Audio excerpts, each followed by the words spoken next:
A pretty common thing that we all do as programmers is we take some kind of a list of data in the form of an array, and we need to transform it into something else.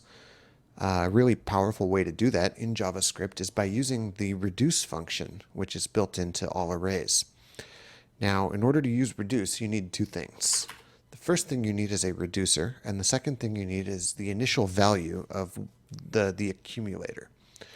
Here's how that works. Let's say we have a list of numbers and we want to add them all up. This is the classic example of reduce, right? Our reducer looks like this. It takes two arguments.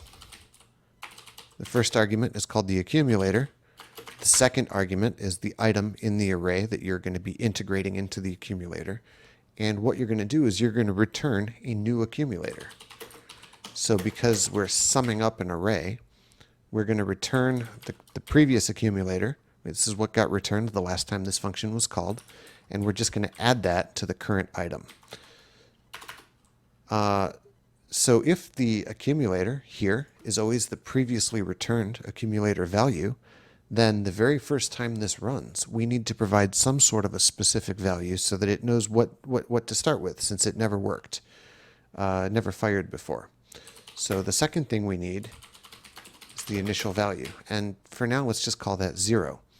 Now, our array so far is empty, but let's run with this. I want to show you that it doesn't crap out or anything if you call it on an empty array. When you say var total equals data.reduce, reducer, initial value, if your array is empty, that just means that this function is never actually going to fire, right? Because this calls once for every item in the array. If there's 0 items in the array, this is going to fire 0 times.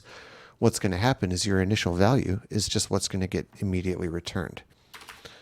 So let's prove that that works the way I'm telling you. Console.log, the sum is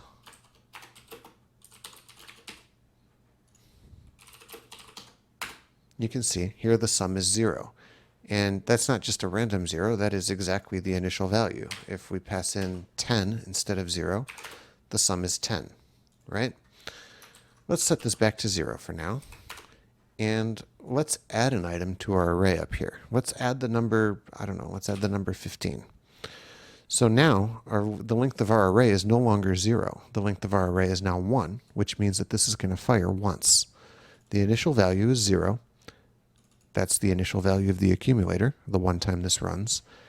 And the only item in this array is the number 15. So this is going to fire once, and it's going to return 0 plus 15, right? So the total we should expect to see is 15, and we do. Now, let's add a couple more values here. Let's add 15 plus 3 plus 20. Let's step through how this is going to work. The first time it fires, the accumulator value is 0, and the item is 15. It returns 15. The second time it fires, the accumulator value is 15, because that's what got returned the last time. The item is 3, so the total value here is 18. Finally, it's going to fire a third time, so the accumulator value is 18, and the item value is 20, and so that's going to return 38. Now, the way this always works, the reduce expression here, this whole thing is an expression. That means it evaluates to a specific value. Array.reduce always evaluates to the final value of the accumulator. So this whole thing is just going to be 38. All right, so let's say you just went to your local front-end programming meetup and you took a vote. You went to everybody there and you asked them to name their favorite front-end programming JavaScript framework. So the votes start pouring in. You got some votes for Angular. You got some React. Another Angular. It's the Ember dude in the corner. It's another React. And, you know, there's always one, right? No, I don't need no framework. I love spaghetti. And what we want to do, now that we have this list of votes, is we want to turn this into an object that gives us the number of votes for each framework that was named, right? Well, you should think to yourself, I've got an array, and I want to turn that array into an object. Hey, this is a job for reduce. So let's remember how reduce works, right? We've got our accumulator, and that accumulator is going to be an object. So let's set our initial value for that accumulator, and it's just an empty object. And we've got our reducer, and that's going to take the accumulator, let's call it the tally, and it's going to get each of these votes one after the other. And remember, the way this works is tally here is whatever got returned the last time this reducer was run, except on the very first item where the tally is the initial value. And then vote is just going to be each of these items in a row. So here's how we're going to do this. We're going to say if the tally does not have a key with the same name as that vote, then we're going to create one, and we're going to set its value equal to 1. However, if the tally already has a value for that particular vote, we're just going to increment it.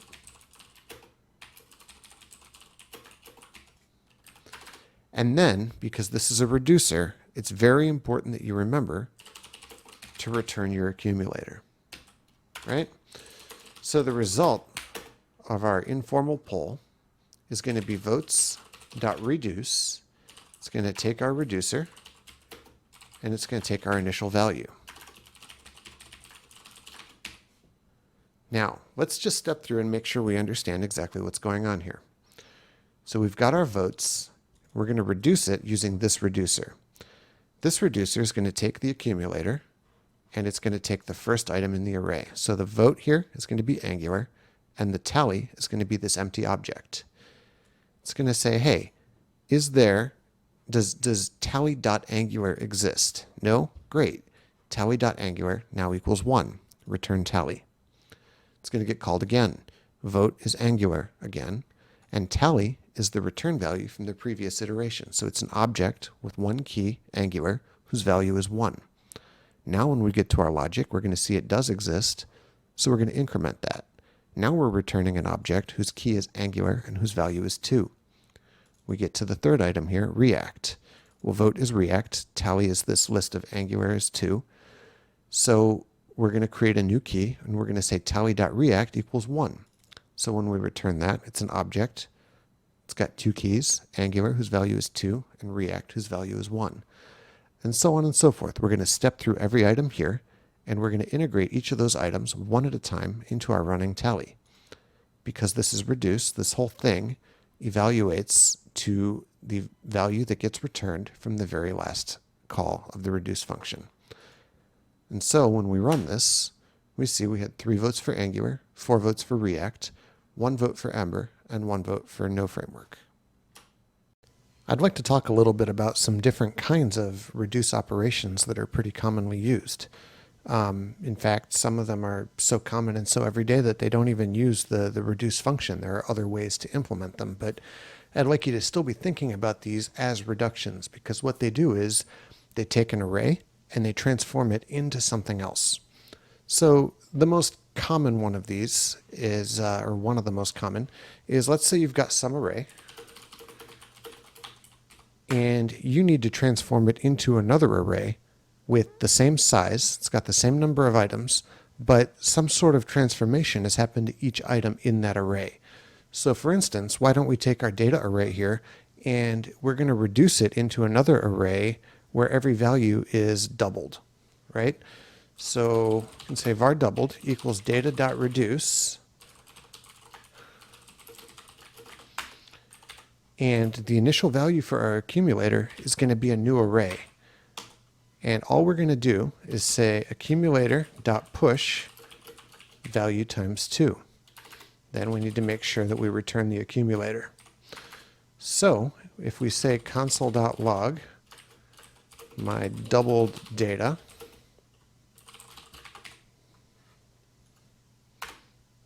we'll see that we've indeed turned every one of these values into its double.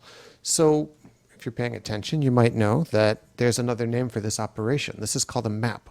We've mapped this array into this array, and JavaScript lets you do this particular kind of reduction just by using a different function. We can say var double mapped equals data.map function item return item times 2. When we run this, we'll see that we get the same thing. Another very common kind of array reduction is one where you start with an array that has a bunch of values, and you need to reduce this array into a shorter array which only contains some subset of those values. So in this case, let's reduce this array into a smaller array which only contains the even numbers.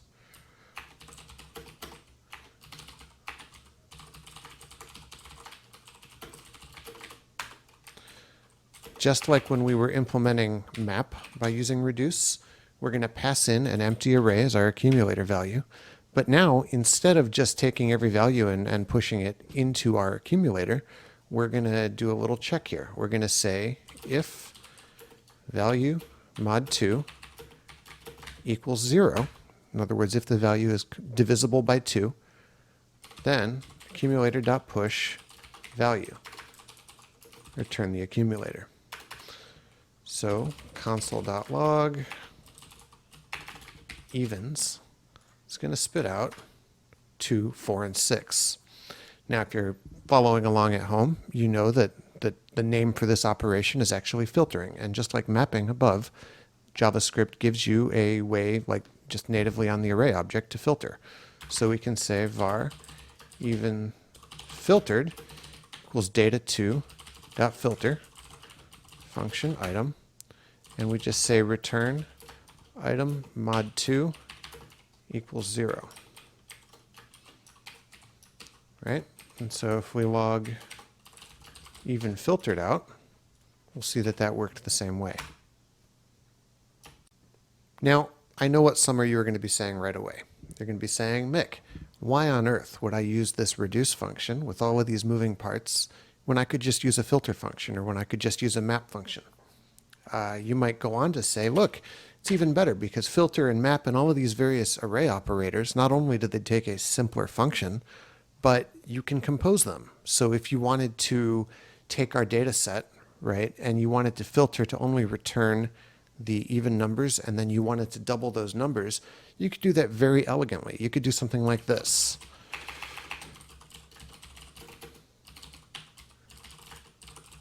Right? First you filter.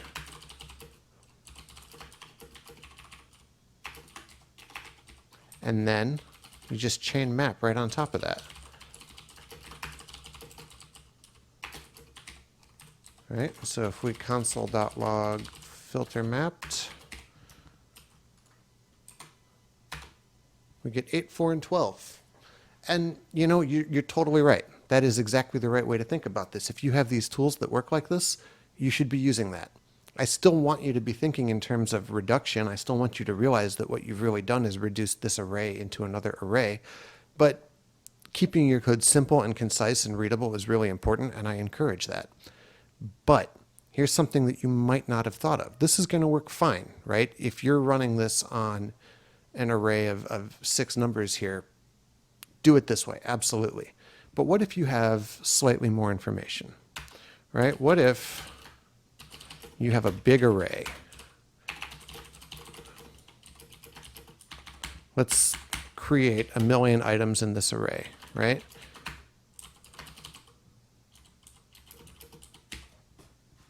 And what if you wanted to perform the same kind of operation here, right?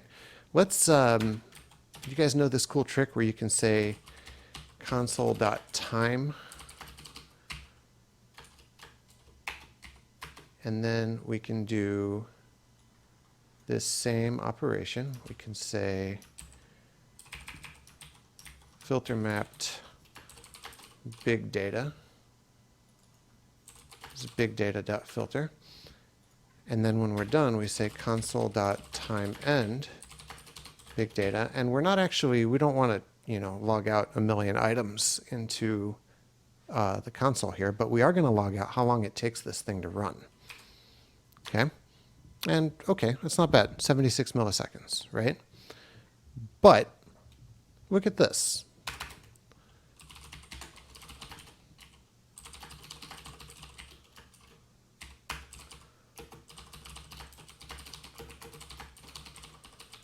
We have the same logic, right?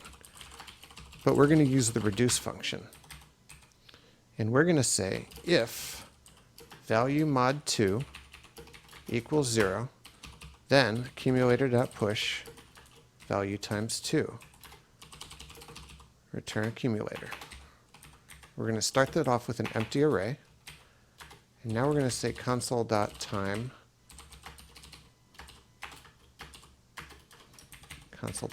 end big data reduce.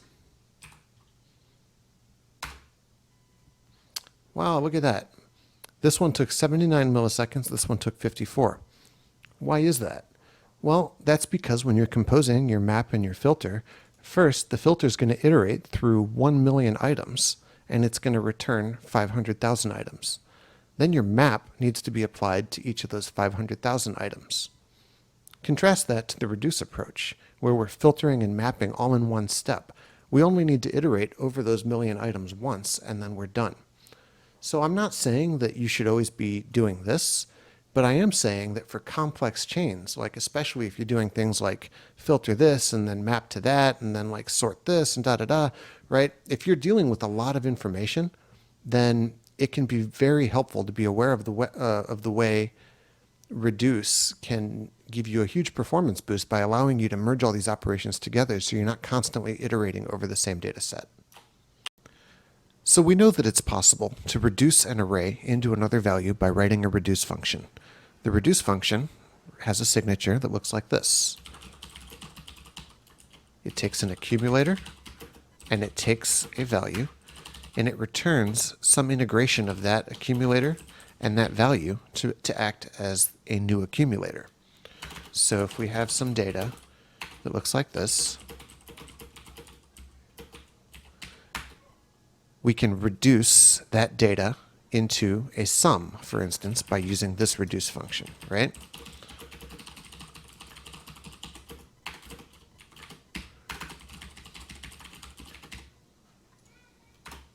Okay, so those numbers add up to 21.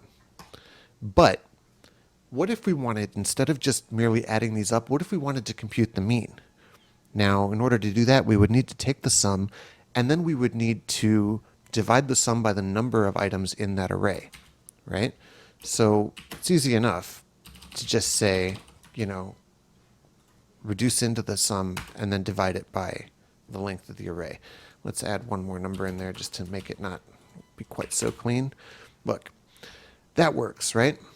But we haven't actually reduced this array into the mean. What we've done is we've reduced it into the sum, and then we've computed the mean.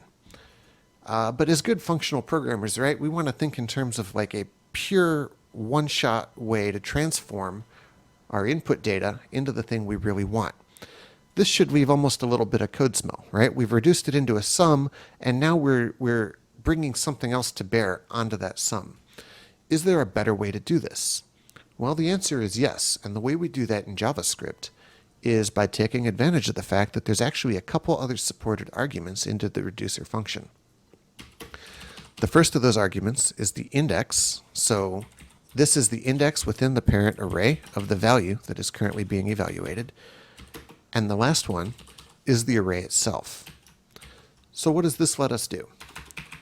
This lets us say, look, let's compute our intermediary value for our accumulator.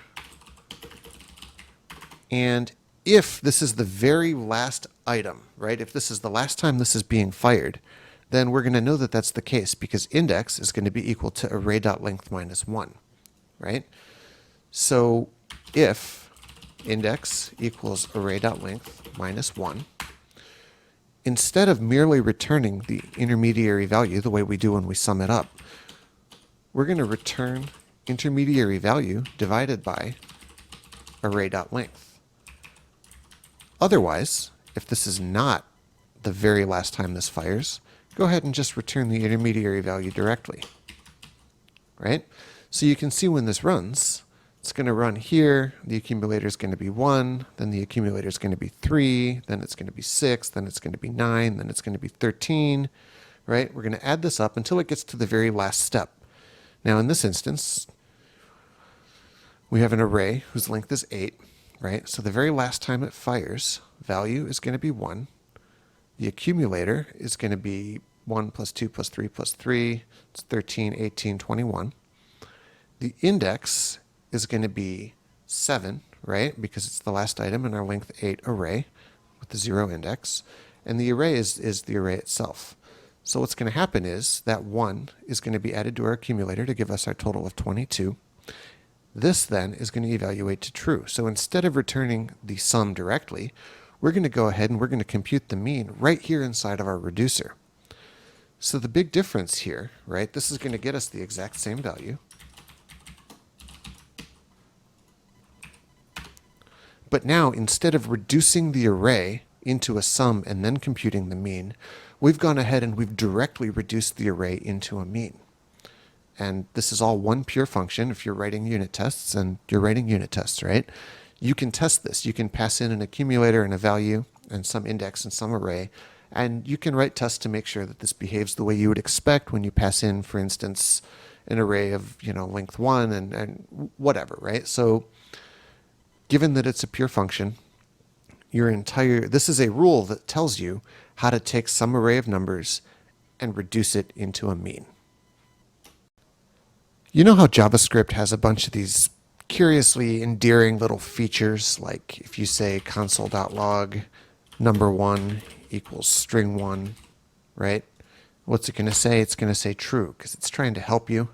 So you have to go out of your way to make sure you use the triple equals in order to get JavaScript to acknowledge that these are not actually the same thing.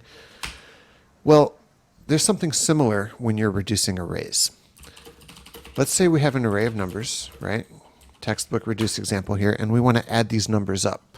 So we know the way this works. We know we're going to have a function called a reducer. It's going to take our accumulator, it's going to take our value, and it's going to return the accumulator plus the value. And we know that if we say var sum equals data.reduce with this reducer, then that's going to add those up. But I've made a mistake here. Do you see what it is? I need to give it the initial value for the accumulator, and I didn't. And so you might expect this to fail. But actually, it's going to work just fine. Well, wait a second. How did that happen? I thought the accumulator is always what got passed in as the return value from the previous time the reducer was called. And so the very first time it runs, when the value is 1, this accumulator should be undefined, right? Well, in the JavaScript implementation of reduce, they've got this handy little feature where if you don't pass in an initial value, it just assumes that the first item in your array is your initial value. And this works like exactly for one scenario, which is when you're trying to add up a list of numbers, right? If you're trying to, I don't know, tally up votes or something, right? Like how many votes were cast for each of these values. And you want to do something like this, where if accumulator has a value for that key, accumulator value equals accumulator value plus 1. Otherwise, accumulator value equals 1. And then you just return the accumulator. The way you normally do something like this is you pass in that empty object, right? So when we run this, we can see we had 2 votes for each of these things. So what happens if we leave this out in this case? Weird. So the accumulator was just vote 1, right? Because when we didn't specify an initial value, it assumed that this is our initial value. And strings are primitives, right? They can't have properties, and so this always resolves to false. And so what's going to happen is that initial value is just going to get returned every time. So bugs like this can happen. They're incredibly hard to understand or figure out what the hell's happening, right? It's not like it's throwing an exception.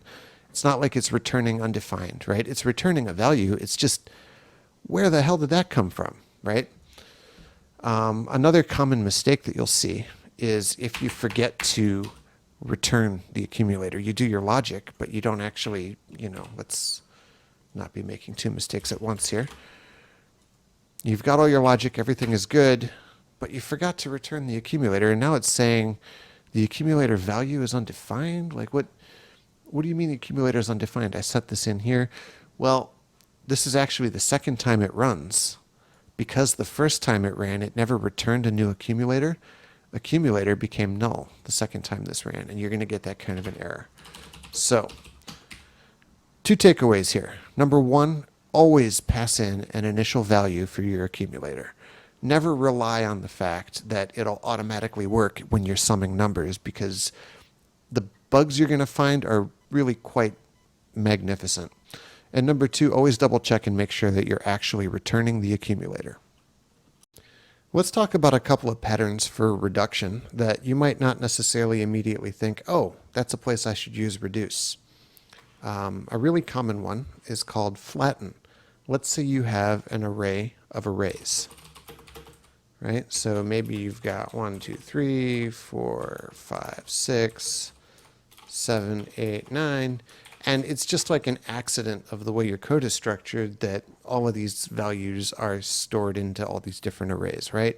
Really, you just care about these values. You really wish, instead of an array of 3 arrays, you just had an array of 9 numbers, right? Well, great news. We can use reduce to flatten this array into a single array, right? Flatten is what you call it when you take a list of lists of some thing and you return just a single list of that thing, right? So that's going to work like this.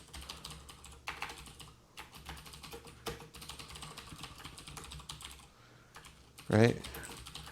Take your accumulator, take your value, and we're going to merge all of this stuff into a single new array. And, you know, there's a bunch of ways you could accomplish this. All we're really going to do is we're just going to say return accumulator.concat value. And now, if we log this out, you'll see that we have a single list of all those values. Now, some of you might be saying, okay, that's well and good. You've got this little contrived example here of a list of values inside of a list, right? So we've got nested lists. In the real world, it rarely gets this simple, right? What this is actually going to be is some giant list of domain objects, and you're going to need to transform this and pull this out and go through all these steps. And you know, you can't take some bunch of really complex objects and just reduce that down to an array of just the things you care about, right? Like that kind of thing only works in examples in tutorial videos. How could you do something like that with more complex data? Well, I'd like to introduce you to my next pattern here. Instead of flattening a list of lists, what we're going to do is take a list of complex objects. In this case, it's a list of movies, Christopher Nolan's Batman movies.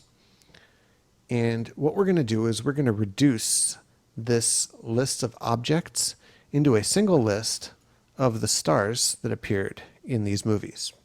And we want to make sure, among other things, that we only include each star once. So we don't want to see Christian Bale showing up 3 times. So how can we do this? How can we do this with a single reduce operation?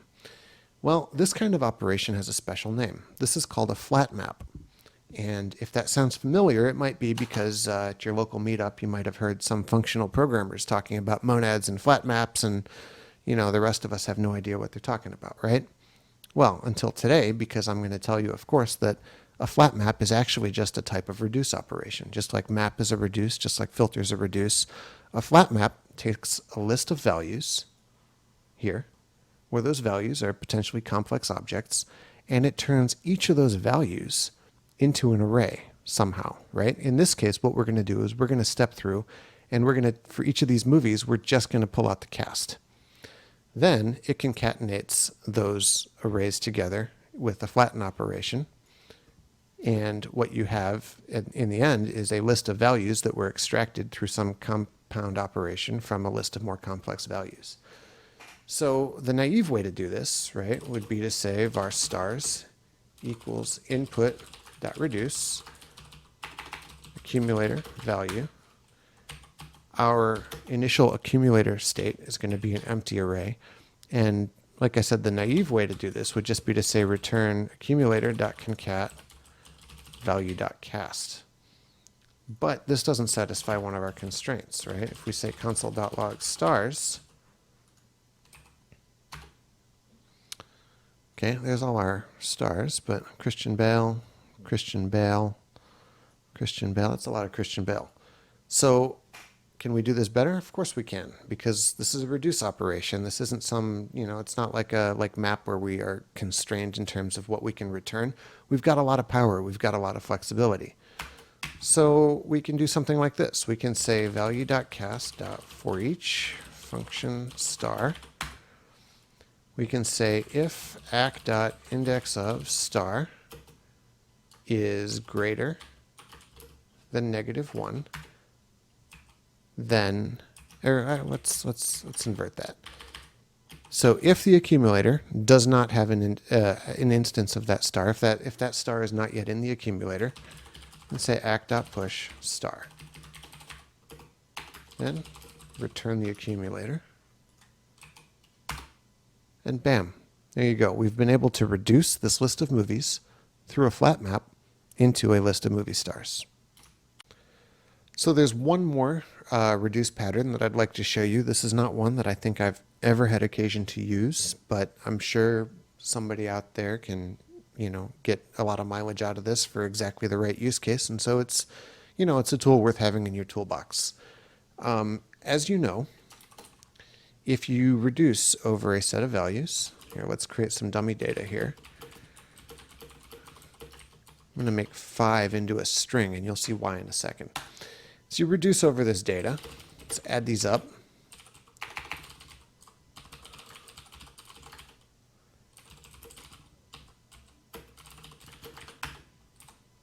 You're going to go, and the function that you're providing is going to be called for each of these values, one at a time in order from left to right. Okay? And so the index, the first time it's called, is going to be 0, and then 1, and then 2, and then 3, and then 4. Right? And I just want to log that out so you can see. And this is just going to be a regular sum operation. We're going to return accumulator plus value. So what is this going to resolve to? Anybody want to take a guess? If you guessed 15, you're wrong. Resolve to 105, because in JavaScript, a number plus a string is actually a string concatenation operation. So our accumulator starts at 0, we add 1, then we add 2 to that, then we add 3 to that, then we add 4 to that, and we're at 10. We add the string 5 to 10, and that gives us 105. And as you can see, our index started at 0, then 1, then 2, then 3, then 4. But maybe it's really important to you. Maybe this isn't a bug. Maybe you have this string 5 and you really need to start with this. And you want to reduce this array so that it starts here and then works its way down, right? When you do a for loop, you can count down instead of counting up. You want to be able to do that for reduce, right? Is there some way to do that? Sure. Instead of calling array.reduce, call array.reduceRight. Now you can see we're counting down from index 4 to 3 to 2 to 1 to 0. And our final output is what happens when you append the string 0 to the string 5 to the string 4 to the string 3 to the string 1 or 2 to 1. So when you think about reducing arrays in programming, you know that it means to take some list of data and programmatically transform that data into some other value. And when you learn about functional programming, one of the core concepts that jumps out at you is that, well, hey, if I have first-class functions in my programming language, like JavaScript does, then really functions are just data. And if you put these two ideas together, something kind of interesting happens. But before we dig too deeply into that, I'd like to set the stage here. I'd like to talk about the kind of operation we're going to be doing and what would be a naive way to do that. So let's say we have a bunch of simple mathematical functions.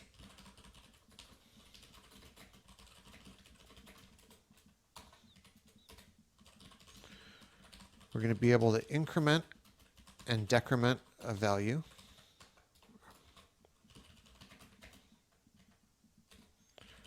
And we're going to be able to double and have a value.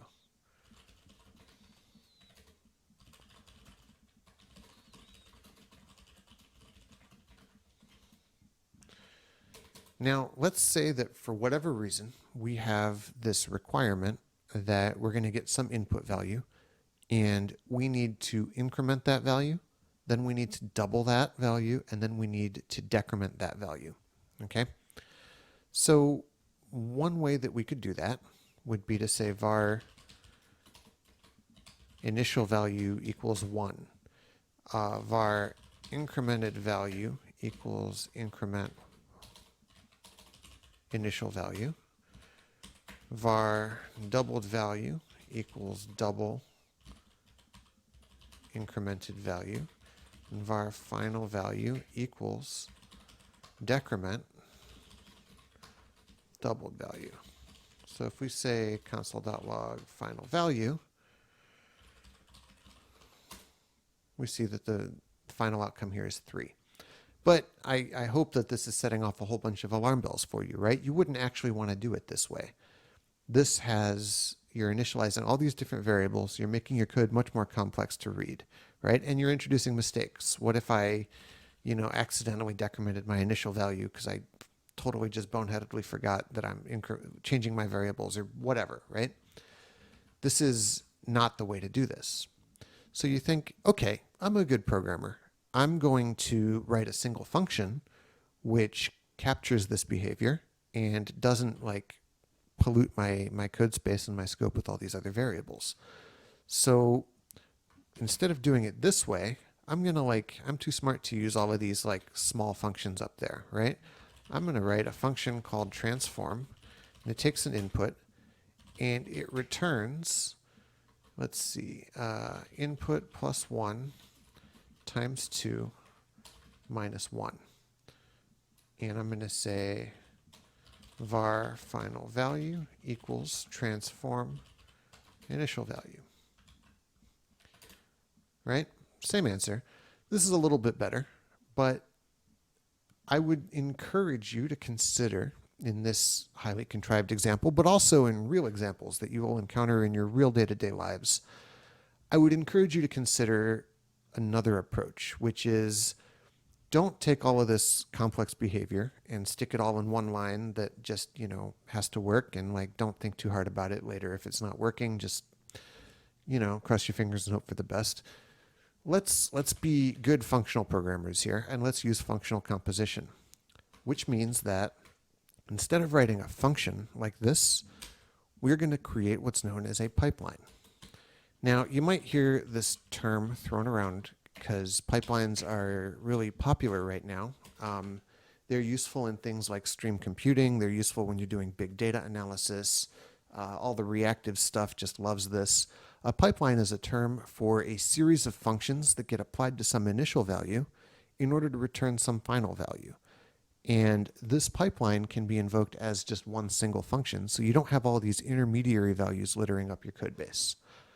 So pipelines work great at large scale, Hadoop, big data, whatever, but they work just as well in simple little JavaScript stuff. And in our little example here, you're going to see exactly what that means. So the behavior we want to capture is we want to increment a value, then we want to double that, and then we want to decrement that. And so our pipeline is just defined by listing the 3 functions in the order that we want to use them. Now we can say var final value equals pipeline.reduce. We're going to get to reduce eventually, right? Which takes the accumulator and the function and takes the initial value.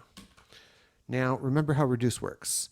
The accumulator is whatever got returned the last time this function ran, and fn in this case, this is the value in our array. So when we call this, fn the first time is going to be increment, and the accumulator is going to be the initial value.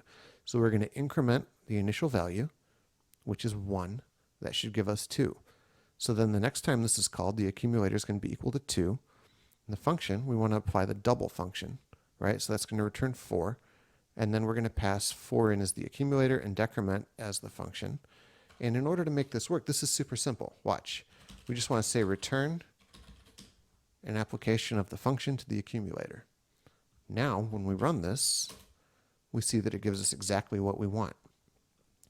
Now, this is way cool. This is so much cooler than you might think, right? Because this is totally composed. We can look at this pipeline right here, and what do we notice about it? This is an array. That means that this array can be programmatically generated. We can have some other piece of our code base somewhere, maybe, for this particular use case, because it did a bunch of lookups, the pipeline is increment, then double, then decrement. But maybe if some flag somewhere else in our system is set, we want to increment it 3 times, then double it, then increment it, and have it, right? Well, okay, imagine if we were doing this in the other way, right? Where we had all of this custom logic and this big complex nested mathematical expression. You couldn't just easily mutate that. Further, you couldn't look at it and see it as just this set of very simple functions. You can read this. You know you're going to increment something 3 times, you're going to double it, increment it 2 more times, and then have it, right? When we run this, see the answer is 5 instead of 3. This should be reminiscent, if you're familiar with Unix pipes. This is something a little bit like, it's almost like we just did this, right?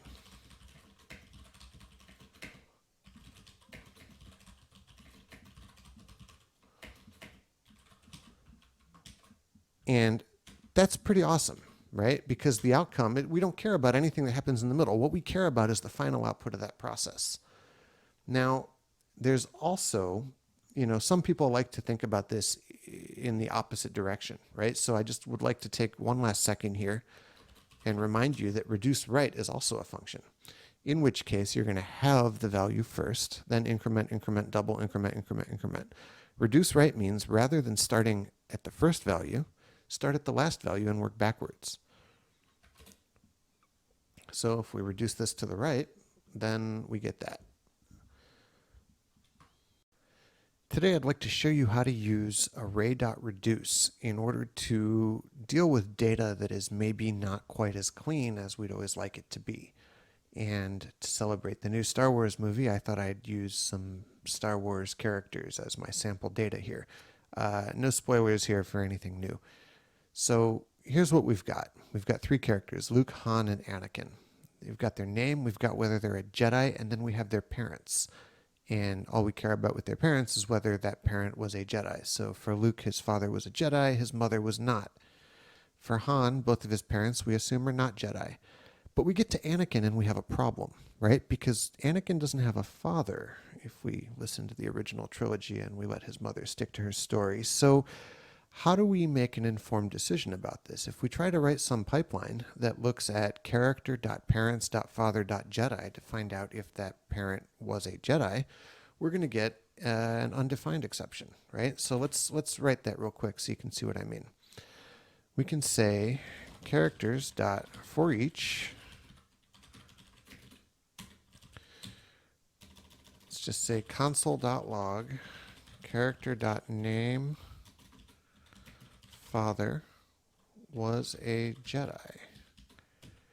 And then we can say character.parents.father.jedi. Right? So let's run this. We can see that it worked. Luke Skywalker's father was a Jedi, true. Han Solo's father was a Jedi, false. And now, oh no, we got some kind of a problem here. Why? Because we're trying to read the Jedi property of the father object, of the parents object of Anakin. And as you can see, there's no father defined, and so this fails.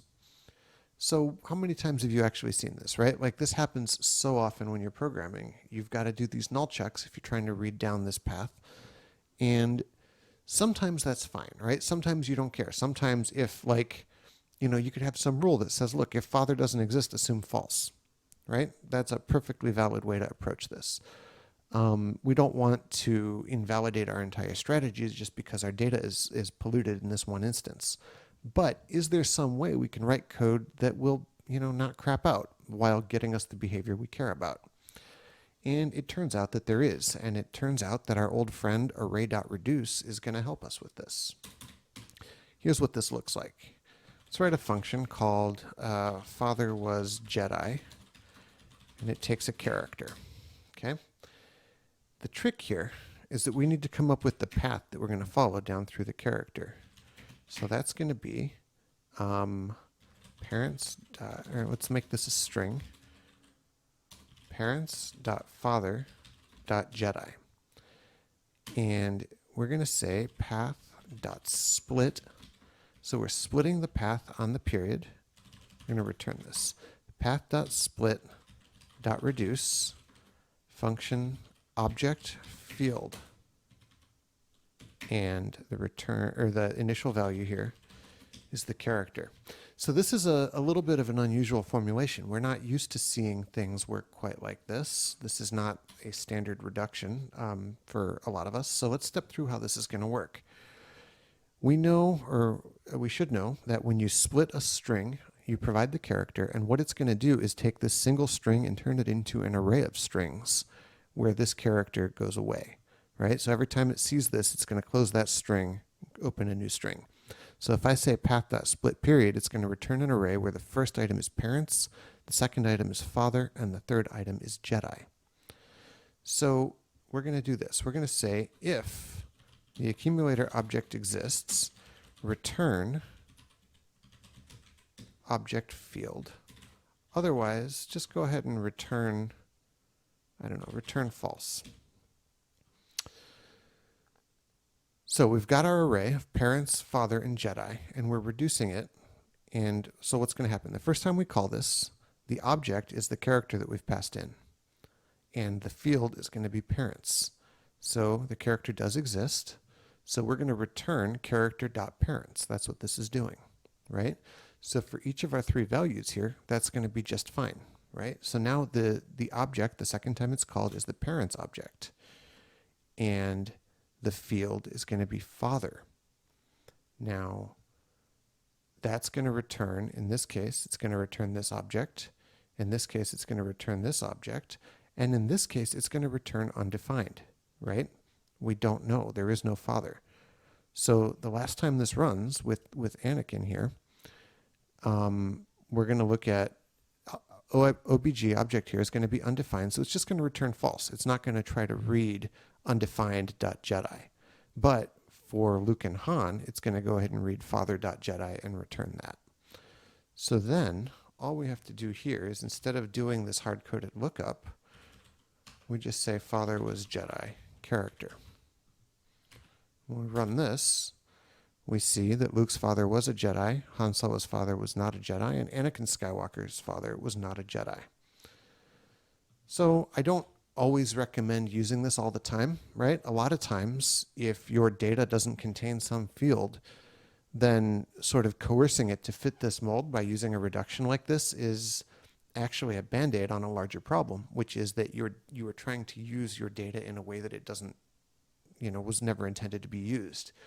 So if you are going to do this, make sure you understand why your data is malformed. Make sure you understand what exactly is going on there, and that you're not going to be violating some core assumption of your domain by, coming up with some default value to escape these undefined checks. But, there are definitely those times when this is just a super useful trick to know.